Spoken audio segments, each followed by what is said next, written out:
जय श्री कृष्णा। आप सभी को श्राद्ध पक्ष, पितृपक्ष, इंदिरा एकादशी की ढेरों शुभकामनाएं। प्रिय भक्तों, आज इंदिरा एकादशी का दिन है, पितृपक्ष की एकादशी का दिन है। यह एकादशी सामान्य एकादशी नहीं है। इस एकादशी का महत्व इतना अधिक है कि इस एकादशी के माध्यम से आपके पितरों की तृप्ति होती है, मुक्ति होती है। किसी के पितृ यदि घोर नरक में भी हों तो इस एकादशी के एक व्रत करने मात्र से उन पितरों को तृप्ति प्राप्त हो जाती है। तो इस वीडियो में आप सुनेंगे इंदिरा एकादशी की व्रत कथा तथा पितरों की तृप्ति और मुक्ति के लिए श्रीमद् भागवत गीता का 7वां अध्याय। इस एकादशी की कथा भी पितरों को तृप्ति प्रदान करती है और गीता का 7वां अध्याय भी पितरों की मुक्ति और तृप्ति के लिए ही बना है। इसीलिए हम आपके लिए एक ही वीडियो में दोनों को एक साथ लाए हैं, जिससे कि आप अधिक से अधिक लाभ प्राप्त कर सकें। सबसे पहले हम एकादशी की कथा सुनेंगे, तदुपरांत गीता का 7वां अध्याय सुनेंगे। साथ में विधि भी बताएंगे कि किस विधि से आपको गीता के 7वें अध्याय का पुण्य अपने पितरों को अर्पित करना चाहिए, जल किस प्रकार से तर्पण करना चाहिए, जिससे कि इस एकादशी के दिन आप इतना पुण्य प्राप्त कर लेंगे कि आपके वो जो पितृ हैं ना, यदि कहीं किसी घोर नरक में भी होंगे तो वहाँ भी उनको तृप्ति प्राप्त होगी। और फिर ये जो दिन है आज का, ये तो विशेष दिन है, क्योंकि इस वर्ष एकादशी वाले दिन ही संक्रांति का संयोग बन रहा है। ये संक्रांति साधारण नहीं है, यह संक्रांति अनंत फल देने वाली है। इस एकादशी के दिन आप प्रातः काल 7 बजे से पहले स्नान कर लीजिएगा, बड़ा कल्याणकारी होगा। और श्रीमद् भागवत गीता के पाठ का श्रवण कीजिएगा, एकादशी का व्रत पूजन कीजिएगा, कथा सुनिएगा, अनंत फल की प्राप्ति होगी, आपके पितृ प्रसन्न होंगे। आइए प्रिय भक्तों, पहले अब हम एकादशी की कथा आरंभ करते हैं। आपसे निवेदन है कि यह भगवान की कथा और पाठ का वीडियो है, तो कृपया वीडियो को एक बार लाइक अवश्य कर दीजिएगा। परमेश्वर वासुदेव की कृपा प्राप्त करने के लिए और अपने पितरों की तृप्ति के लिए कमेंट बॉक्स में अवश्य लिखिएगा जय श्री हरि या ओम नमो भगवते वासुदेवाय। भगवान वासुदेव आपके ऊपर कृपा करेंगे और आपके सभी संकटों का हरण करेंगे। आप देख रहे हैं देवभूमि ज्योतिष संस्थान का प्रतिष्ठित यूट्यूब चैनल देवभूमि धार्मिक।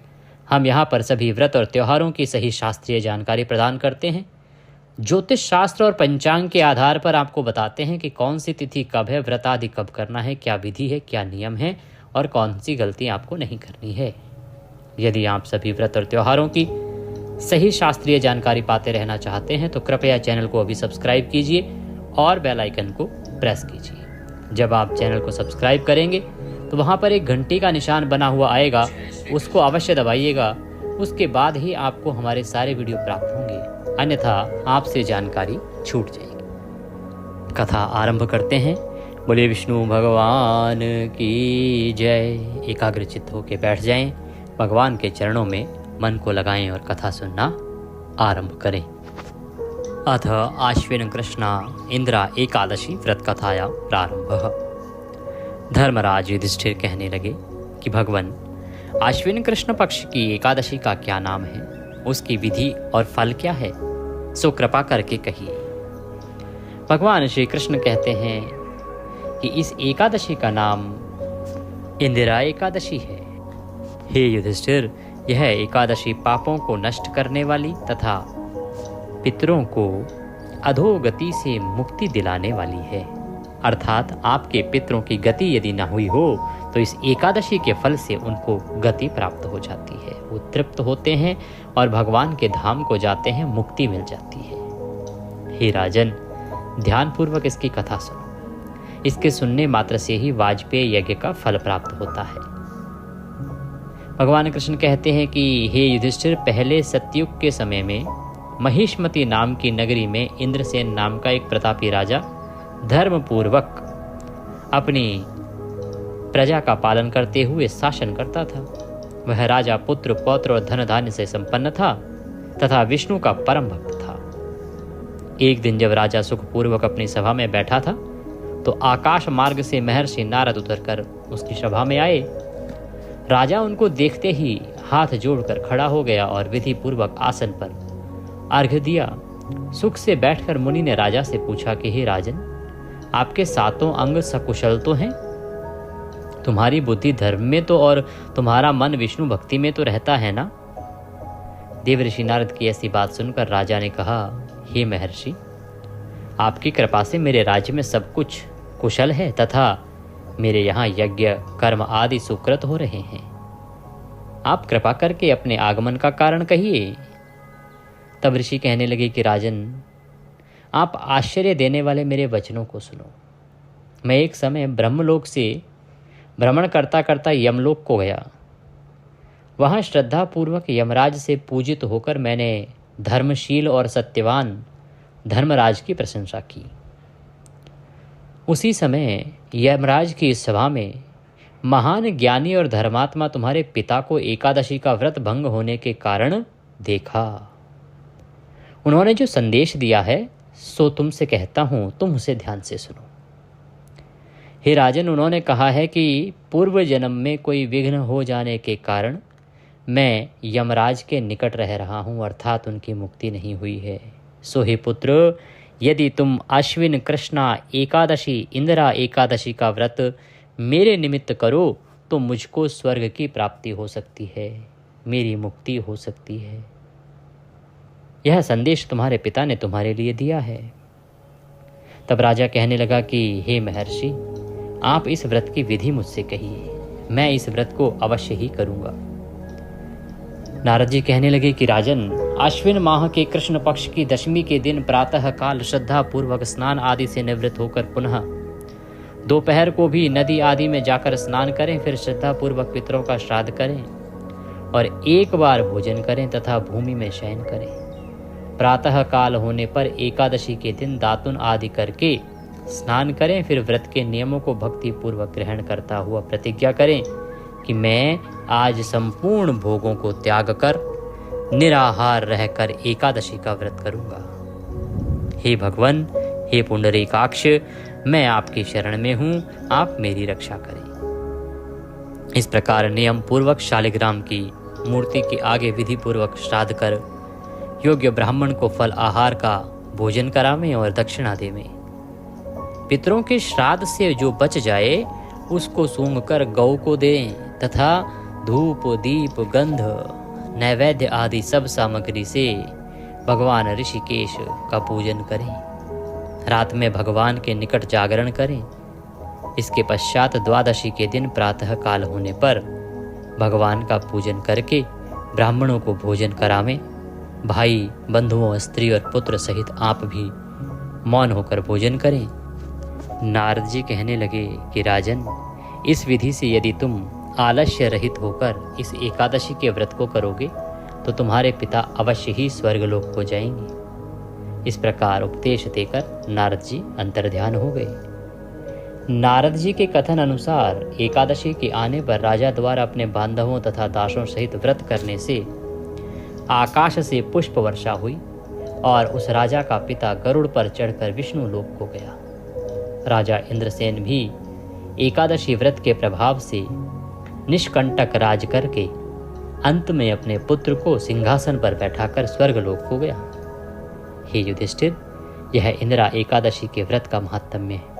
मैंने तुमसे कहा, इसके पढ़ने या सुनने से मनुष्य सब पापों से छूट जाता है और सब प्रकार के भोगों को भोग कर वैकुंठ को प्राप्त होता है। बोले विष्णु भगवान की जय। इसी के साथ यह इंदिरा एकादशी की व्रत कथा यहाँ पूर्ण होती है, जो कि अनंत फलदायी है। इसके निमित्त आप जो भी दक्षिणा राशि अर्पित करना चाहते हैं वो आपके स्क्रीन पर नंबर आ रहा होगा, उस पर भेज सकते हैं, या बारकोड हमने साथ में लगाया हुआ है उस पर भी भेज सकते हैं। कई बार नंबर पर फेल हो जाती है पेमेंट, तो आप बारकोड पर कीजिएगा। आइए अब आरंभ करते हैं श्रीमद् भागवत गीता का परम कल्याणकारी 7वां अध्याय। यह आपके पितरों को किस प्रकार से तृप्ति देता है। इसके लिए आप एक लोटा लीजिए, तांबे का या पीतल का। उसमें पहले गंगाजल भरिए, फिर शुद्ध जल भरिए।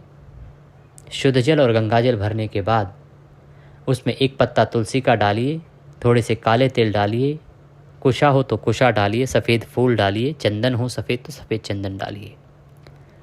ये सारी सामग्री डालकर आसन लगाइए और दक्षिण दिशा की ओर मुख करके बैठ जाइए। लोटा अपने सामने रखिए और गीता के 7वें अध्याय का श्रवण करना आरंभ कीजिए। गीता का यह 7वां अध्याय सुनिए। उसके बाद इसका पुण्य अपने पितरों को अर्पित करना है और इस जल से उनको तृप्त करना है। कैसे पुण्य पितरों को अर्पित करेंगे और कैसे जल से तर्पण करेंगे, पितरों को तृप्त करेंगे, यह आपको अध्याय के बाद बताएंगे। तो आइए पहले आरंभ करते हैं श्रीमद् भागवत गीता के 7वें अध्याय को। बोलिए कृष्ण भगवान की जय। अथ श्रीमद् भागवत गीता 7वां अध्याय प्रारंभ। श्री कृष्ण भगवान की जय। भगवान बोले, हे पार्थ, अनन्य प्रेम से मुझ में आसक्ति चित्त तथा अनन्य भाव से मेरे परायण होकर योग में लगा हुआ तो जिस प्रकार से संपूर्ण विभूति, बल, ऐश्वर्य आदि गुणों से युक्त सबके आत्मरूप मुझको संशय रहित जानेगा, उसको सुन कि हे अर्जुन, तुम मेरे परम भक्त हो। तुम्हारा मन सदा मुझ में ही लगा रहता है और सदा अनन्य भाव से तुम मेरे परायण होकर मेरी भक्ति करते हो।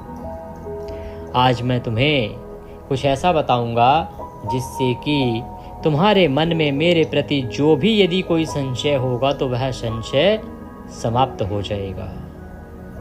हे अर्जुन, मैं तेरे लिए इस विज्ञान सहित तत्व ज्ञान को संपूर्णतया कहूँगा, जिसको जानकर संसार में फिर और कुछ भी जानने योग्य शेष नहीं रह जाता। कि अर्जुन, मैं आज तुम्हें इस भूमंडल का संपूर्ण विज्ञान सहित तत्व ज्ञान प्रदान करूंगा और यकीन मानो इसके बाद तुम्हें कुछ भी जानने की आवश्यकता ही नहीं रहेगी और कुछ जानने योग्य शेष ही नहीं रह जाएगा। हजारों मनुष्यों में कोई एक मेरी प्राप्ति के लिए यत्न करता है और उन यत्न करने वाले योगियों में भी एक मेरे परायण होकर मुझको तत्व से अर्थात यथार्थ रूप से जानता है। भगवान वासुदेव कहते हैं कि अर्जुन, मुझे पाने की सबकी लालसा नहीं होती। कोई विरला होता है जो मुझे प्राप्त करना चाहता है, हजारों में कोई एक होता है जो मुझे प्राप्त करना चाहता है और उन यत्न करने वाले योगियों में भी कोई एक मेरे परायण होकर मुझको तत्व से अर्थात यथार्थ रूप से जानता है। हजारों में कोई एक और उन कोई एक में से भी कोई विरला ही मनुष्य है जो मुझे तत्व के रूप में तत्व से अर्थात यथार्थ रूप से जानता है। पृथ्वी, जल, अग्नि, वायु, आकाश, मन, बुद्धि और अहंकार, इस प्रकार यह 8 प्रकार से मेरी विभाजित प्रकृति है। यह 8 प्रकार के भेदों वाली तो अपरा अर्थात मेरी जड़ प्रकृति है। और हे महाबाहो, इससे दूसरी जिसको यह संपूर्ण जगत धारण किया जाता है, मेरी जीव रूपा अर्थात परा चेतन प्रकृति जान। भगवान कहते हैं कि ये जो पृथ्वी, जल, आकाश, वायु, मन, बुद्धि और अहंकार है ना, इस प्रकार ये जो 8 प्रकार हैं, इन 8 प्रकारों से जो विभाजित है वो मेरी प्रकृति है। यह मेरी अपरा प्रकृति है, मेरी जड़ प्रकृति है। और इससे दूसरी जो है जिसे संपूर्ण जगत धारण किया जाता है, मेरी जीव रूपा अर्थात चेतन प्रकृति है। हे अर्जुन, तू ऐसा समझ कि संपूर्ण भूत इन दोनों प्रकृतियों से ही उत्पन्न होने वाले हैं और मैं संपूर्ण जगत का प्रभव तथा प्रलय हूँ अर्थात संपूर्ण जगत का मूल कारण हूँ। भगवान कहते कि हे अर्जुन, ऐसा समझ कि संपूर्ण जो भूत हैं इन दोनों प्रकृतियों से ही उत्पन्न हुए हैं, अर्थात इस पृथ्वी पर, इस धरातल पर जितने भी जीव उत्पन्न हुए हैं वो केवल और केवल इन 2 प्रकृतियों से ही उत्पन्न हुए हैं। हे अर्जुन, इस संपूर्ण पृथ्वी का, इस संपूर्ण भूमंडल का, संपूर्ण जगत का मैं ही प्रभव तथा प्रलय हूँ अर्थात संपूर्ण जगत का मूल कारण हूँ। कि हे अर्जुन, मेरे ही कारण यह लोक उत्पन्न होते हैं, मेरे ही कारण ये पालित होते हैं और मेरे ही द्वारा प्रलय कर दिए जाते हैं। इस प्रकार मैं ही इन लोकों का, इन मनुष्यों का और संपूर्ण जगत का मूल कारण हूँ। ये धनंजय, मुझसे भिन्न दूसरा कोई भी परम कारण नहीं है। यह संपूर्ण जगत सूत्र में सूत्र के मणियों के सदृश मुझ में ही गुथा हुआ है कि जो सारा संसार है ना, ये मुझसे अलग नहीं है, ये मेरे ही साथ एक प्रकार से गुथा हुआ है। हे अर्जुन, मैं जल में रस हूँ, चंद्रमा सूर्य में प्रकाश हूँ, संपूर्ण वेदों में ओंकार हूँ, आकाश में शब्द और पुरुषों में पुरुषत्व हूँ। भगवान कहते हैं कि अर्जुन, इस जल में जो रस है ना, वो मैं ही हूँ, और चंद्रमा और सूर्य जिस प्रकाश के द्वारा चमकते हैं, जिस प्रकाश के कारण वो चमकते हैं, वह प्रकाश भी मैं ही हूँ, उस प्रकाश का कारण भी मैं ही हूँ। और संपूर्ण वेदों में जिस ओंकार की चर्चा आती है, वह संपूर्ण ओंकार भी मैं ही हूँ। आकाश में शब्द और पुरुषों में पुरुष तत्व, जो शब्द आकाश में गुंजायमान होते हैं, उनका जनक भी मैं हूँ, वो मेरे ही कारण हैं। और पुरुषों में पुरुषत्व भी मैं ही हूँ। मैं पृथ्वी में पवित्र गंध और अग्नि में तेज हूँ तथा संपूर्ण भूतों में उनका जीवन हूँ। मैं तपस्वियों में तप हूँ। हे अर्जुन, मैं जो पवित्र मिट्टी है, पवित्र पृथ्वी है, इसकी मिट्टी में जो सुगंध आती है, जो पवित्र गंध है, वो मेरे ही कारण है। और अग्नि में जो तेज है ना, जिससे अग्नि प्रज्वलित होती है, जलाती है, वह तेज भी मैं ही हूँ। और संपूर्ण भूतों में उनका जो मूलभूत जीवन है, वह मेरे ही कारण है और वह मैं ही हूँ। संपूर्ण तपस्वियों में जो तप प्राप्त होता है, वह संपूर्ण तपस्वियों का तप भी भगवान वासुदेव ही हैं। हे अर्जुन, तू संपूर्ण भूतों का सनातन बीज मुझको ही जान कि इस संपूर्ण पृथ्वी पर, संपूर्ण धरातल पर जितने भी जीव उत्पन्न होते हैं, उन सब का मुख्य सनातन बीज मुझे ही समझना चाहिए। मैं बुद्धिमानों की बुद्धि और तेजस्वियों का तेज भी हूँ। हे भरत श्रेष्ठ, मैं बलवानों का आसक्ति और कामनाओं से रहित बल अर्थात सामर्थ्य हूँ, और सब भूतों में धर्म के अनुकूल अर्थात शास्त्र के अनुकूल काम हूँ। और भी जो सत्व गुण से उत्पन्न होने वाले भाव हैं और जो रजोगुण से तथा तमोगुण से होने वाले भाव हैं, उन सबको तू मुझसे ही होने वाले हैं ऐसा जान, परंतु वास्तव में उनमें मैं और वे मुझ में नहीं हैं। भगवान कहते हैं, हे अर्जुन, ये जो सत्गुण, रजगुण और तमोगुण, इन तीनों गुणों से जो भाव उत्पन्न होते हैं ना, उन सबको तू मुझसे ही होने वाले हैं ऐसा समझ, परंतु वास्तविकता ये है कि वो तीनों गुण ना तो मुझ में विद्यमान हैं और ना ही मैं उन गुणों के अंदर, उन गुणों के भीतर विद्यमान रहता हूँ। लोगों को कई बार ऐसा कहते सुना होगा, अरे प्रभु की तो माया है,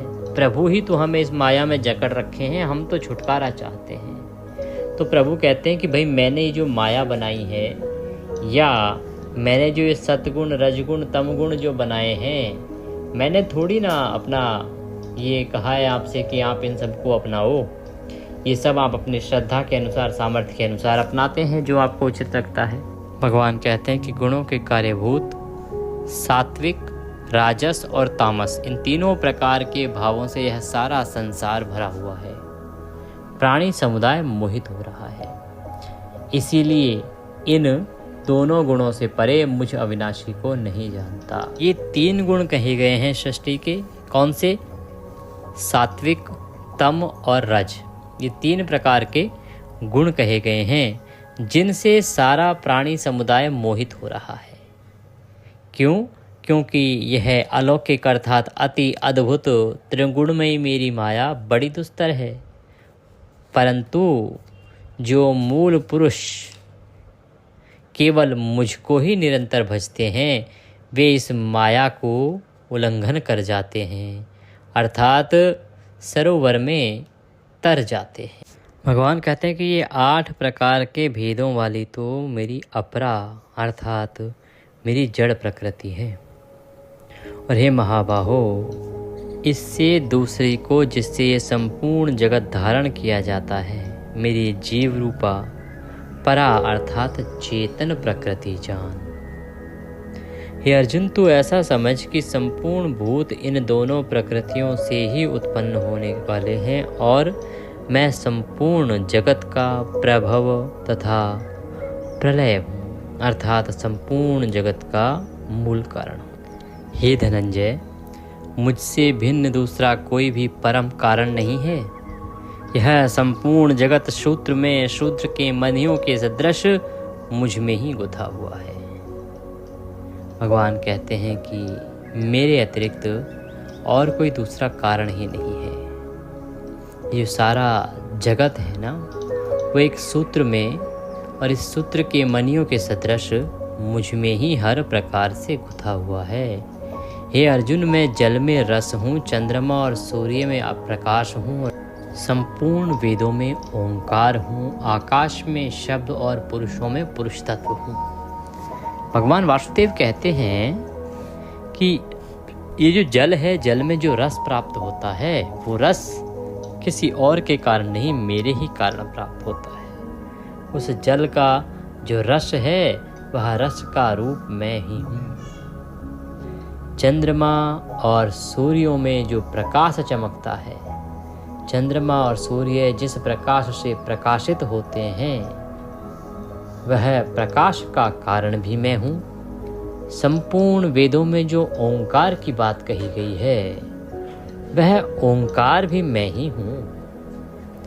आकाश में जो शब्द हैं और पुरुषों में जो पुरुष तत्व हैं वो पुरुषत्व कोई और नहीं, स्वयं वासुदेव ही हैं। मैं पृथ्वी में पवित्र गंध और अग्नि में तेज हूँ। कि पृथ्वी के अंदर जो गंध आती है, सुगंध आती है ना, वो कोई और नहीं, मेरे ही कारण आती है।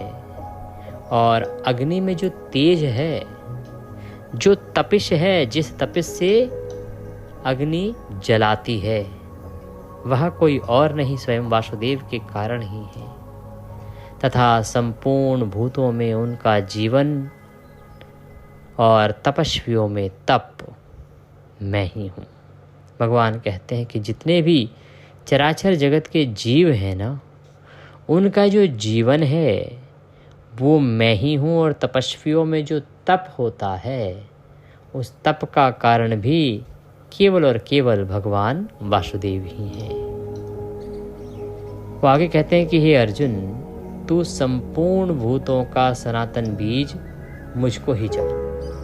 इस पृथ्वी पर इस सृष्टि में जितने भी जीव हैं, उन सभी जीवों का जो प्रमुख बीज है वो मुझे ही समझ। मैं बुद्धिमानों की बुद्धि और तेजस्वियों का तेज हूँ।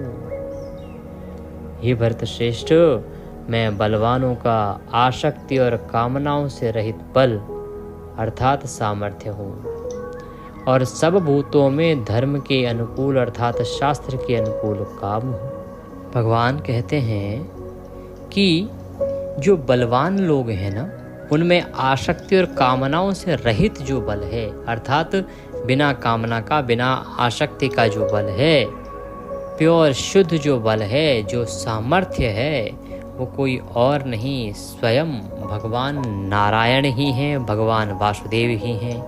और जो भूत अर्थात सभी जो जीव हैं ना, सभी जीवों में धर्म के अनुकूल अर्थात शास्त्र के अनुकूल जो काम है वह काम भाव कोई और नहीं, स्वयं वासुदेव ही है।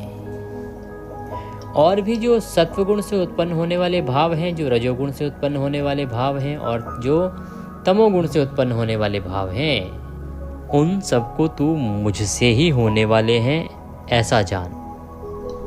परंतु वास्तव में उनमें मैं और वे मुझ में नहीं हैं। गुणों के कार्य रूप सात्विक, राजस और तामस, इन तीनों प्रकार के भावों से यह सारा संसार प्राणी समुदाय मोहित हो रहा है। इसलिए इन तीनों गुणों से परे मुझ अविनाशी को नहीं जानता।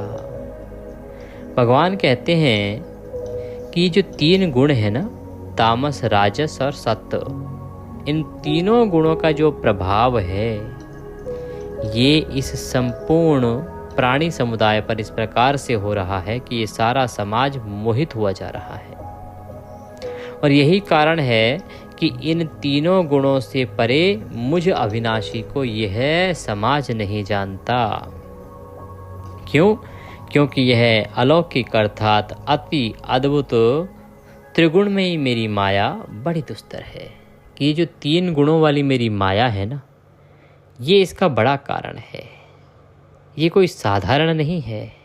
इसके प्रभाव से कोई बच नहीं पाता है, परंतु जो पुरुष केवल मुझको ही निरंतर भजते हैं वे इस माया को भी उल्लंघन कर जाते हैं और संसार से तर जाते हैं। कि ये तीन गुणों वाली जो मेरी माया है ये बड़ी ही कठिन है, इससे पार पाना बड़ा कठिन है, इसके प्रभाव से बचना बड़ा कठिन है।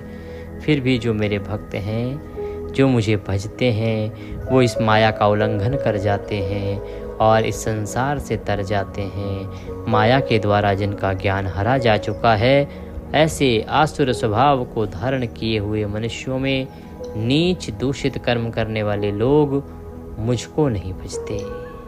हे अर्जुन, इस माया के द्वारा जिन जिन लोगों का ज्ञान हरा जा चुका है ना, वो आसुर स्वभाव के हो गए हैं। और आसुर स्वभाव को धारण किए हुए मनुष्यों में नीच दूषित कर्म करने वाले जो लोग हैं वो अत्यंत ही मूर्ख हैं। और ऐसे मूर्ख लोग मुझे नहीं भजते। हे भरतवंशियों में श्रेष्ठ अर्जुन, उत्तम कर्म करने वाले अर्थार्थी, आर्त, जिज्ञासु और ज्ञानी, ऐसे चार प्रकार के भक्तजन मुझको भजते हैं।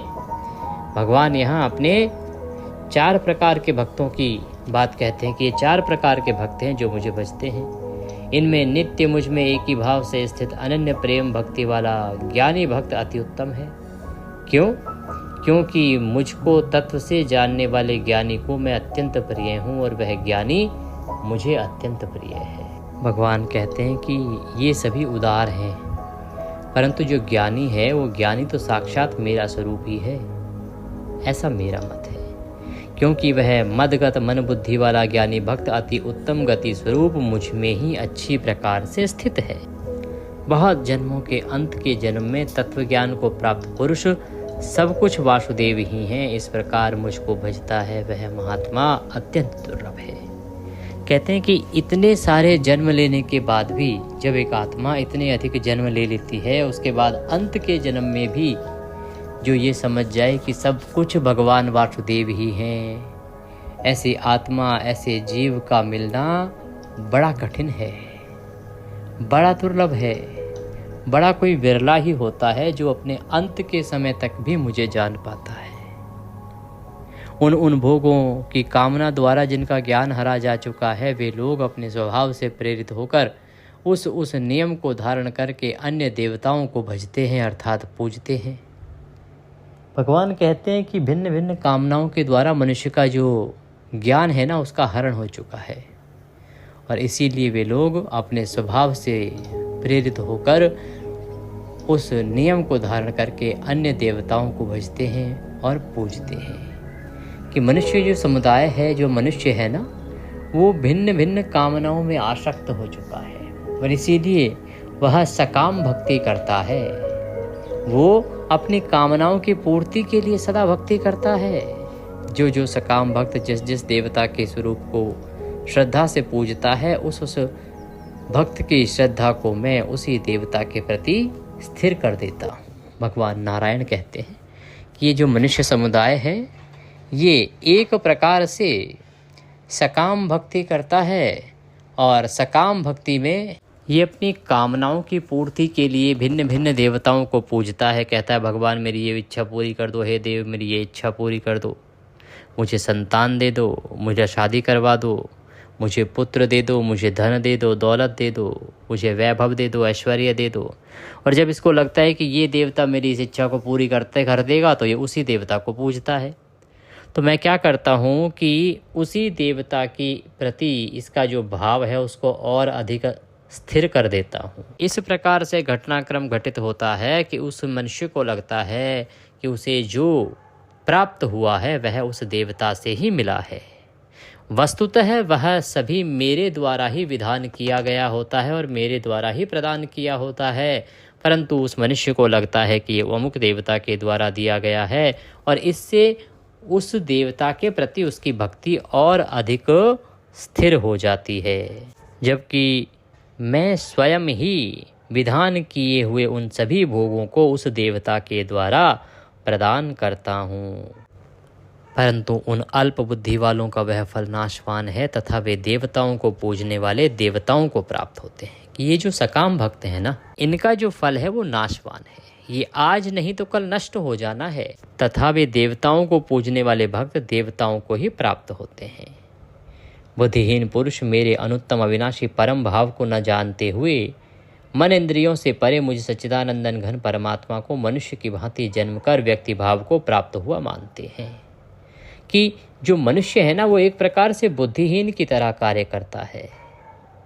ये अविनाशी परम भाव को न जानते हुए मन इंद्रियों से परे मुझे सच्चिदानंदन घन परमात्मा को जानता ही नहीं है और ये सोचता है कि मैं भी जन्म कर व्यक्ति भाव को प्राप्त हुआ हूँ। अपनी योग माया से छिपा हुआ मैं सबके प्रत्यक्ष नहीं होता, इसलिए यह अज्ञानी जन समुदाय मुझे जन्म रहित अविनाशी परमेश्वर को नहीं जानता, अर्थात मुझको जन्मने मरने वाला समझता है। हे अर्जुन, पूर्व में व्यतीत हुए और वर्तमान में स्थित तथा आगे होने वाले सब भूतों को मैं जानता हूँ, परंतु मुझको कोई भी श्रद्धा रहित भक्ति रहित पुरुष नहीं जानता। हे भरतवंशी अर्जुन, संसार में इच्छा और द्वेष से उत्पन्न सुख दुख आदि द्वंद्व रूप मोह से संपूर्ण प्राणी अत्यंत अज्ञानता को प्राप्त हो रहे हैं, परंतु निष्काम भाव से श्रेष्ठ कर्मों का आचरण करने वाले जिन पुरुषों का पाप नष्ट हो गया है वे राग द्वेष जनित द्वंद्व रूप मोह से मुक्त दृढ़ निश्चयी भक्त मुझको सब प्रकार से भजते हैं। जो मेरे शरण होकर जरा और मरण से छूटने के लिए यत्न करते हैं वे पुरुष उस ब्रह्म को संपूर्ण आध्यात्म की संपूर्ण कर्म को जानते हैं। जो पुरुष अधिभूत और अधिदैव के सहित तथा अधियज्ञ के सहित मुझे अंत काल में भी जानते हैं वे युक्त चित्त वाले पुरुष मुझे जानते हैं, अर्थात प्राप्त हो जाते हैं। कि हे अर्जुन, जो व्यक्ति मुझे अंत समय में भी जप लेता है भज लेता है, मैं उसका भी कल्याण कर देता हूँ और उसे भी मुक्ति प्रदान कर देता हूँ। ओम तत्सदिति श्रीमद्भागवत गीता उपनिषदसु ब्रह्म विद्यायाम योग शास्त्रे श्री कृष्ण अर्जुन संवादे ज्ञान विज्ञान योगो नाम सप्तमो अध्याय संपूर्ण। बोले श्री कृष्ण भगवान की जय। इसी के साथ यह अध्याय यहाँ पूर्ण होता है। अब अपने दोनों हाथों से उस जल के लोटे को उठा लीजिए और भगवान से यह प्रार्थना कीजिए कि हे भगवान वासुदेव, हमने ये जो गीता का 7वां अध्याय सुना है इससे जो भी पुण्य प्राप्त होता है यह संपूर्ण पुण्य हम अपने अमुक पितरों को अर्पित करते हैं, यह सारा पुण्य उन्हें प्राप्त हो। और उसके बाद आप उस जल से तर्पण कीजिए। सीधे हाथ में अंगूठे और उंगली के बीच का जो क्षेत्र है वह पितृलोक है, यहाँ से पितृ तर्पण किया जाता है। इस जल को दूसरे पात्र में छोड़ते हुए तर्पण कीजिए और मंत्र बोलिए, ओम ह्रीं श्रीं क्लीं स्वधा देव्यै स्वाहा, ओम ह्रीं श्रीं क्लीं स्वधा देव्यै स्वाहा। यह मंत्र बोलते हुए तर्पण कीजिए और तर्पण करके अपने पितरों से प्रार्थना कीजिए कि हे मेरे पितरों, इस जल को ग्रहण करो। गीता के 7वें अध्याय से जो पुण्य प्राप्त हुआ है वो मैंने आपको अर्पित किया है, उसे ग्रहण करो और आप जहाँ भी हो वहाँ तृप्त हो, प्रसन्न हो के आशीर्वाद प्रदान करो कि मेरे जीवन के सभी संकटों का नाश हो। मैं आपको जल अर्पण करता हूँ, मैं आपको पुण्य अर्पित करता हूँ। इस प्रकार जल तर्पण करके यह जल कुतुब काल के समय जो 11:30 से और 12:15 के बीच में लगभग रहता है, इस समय में आप पीपल की जड़ों में इसको अर्पित कर दीजिए। आज रविवार का दिन है तो आज पीपल को जल भूल के बिना दीजिएगा। आज आप किसी अन्य वृक्ष में डाल सकते हैं, घर में गमले आदि हैं तो उनमें डाल दीजिएगा, बस केवल तुलसी के पौधे में न डालिएगा। पाठ के निमित्त यदि कोई दक्षिणा आदि यहाँ पर अर्पित करना चाहते हैं तो नंबर आपके स्क्रीन पर आ रहे हैं, ये 2 नंबर हैं, इनमें से किसी भी नंबर पर आप दक्षिणा भेज सकते हैं। कुछ पूछना चाहते हैं, कहना चाहते हैं, कमेंट बॉक्स में लिख के पूछ सकते हैं, व्हाट्सएप के माध्यम से जुड़ सकते हैं। कुंडली दिखाना चाहते हैं तो समय बुक कर सकते हैं, 500 रुपये उसकी दक्षिणा है। समय बुक करके और आप कुंडली आदि दिखा सकते हैं। व्रत वाला जो मंजन है ना, उसको आपको अवश्य ले लेना चाहिए, वो अब हमारे पास ही उपलब्ध है। आप बड़े समय से कह रहे थे पंडित जी कहीं से मिल ही नहीं रहा, क्या करें, तो हमने कंपनी से अनुरोध किया और उन्होंने हमारे पास स्टॉक भेज दिया है। क्योंकि जितने भी व्रत होते हैं उनमें जब आप पेस्ट करते हैं, मंजन करते हैं, तो उससे व्रत खंडित होता है, क्योंकि इनमें या तो नमक आता है या केमिकल आता है, दोनों व्रत को खंडित करते हैं। इसीलिए आपको व्रत वाला मंजन प्रयोग करना चाहिए। हम बहुत समय से प्रयोग भी कर रहे थे, आपके कहने पर हमने मंगवा लिया है। अगर आप चाहते हैं तो उसे आप हमसे प्राप्त कर सकते हैं। नारायण सब पर कृपा करें। हरे कृष्ण।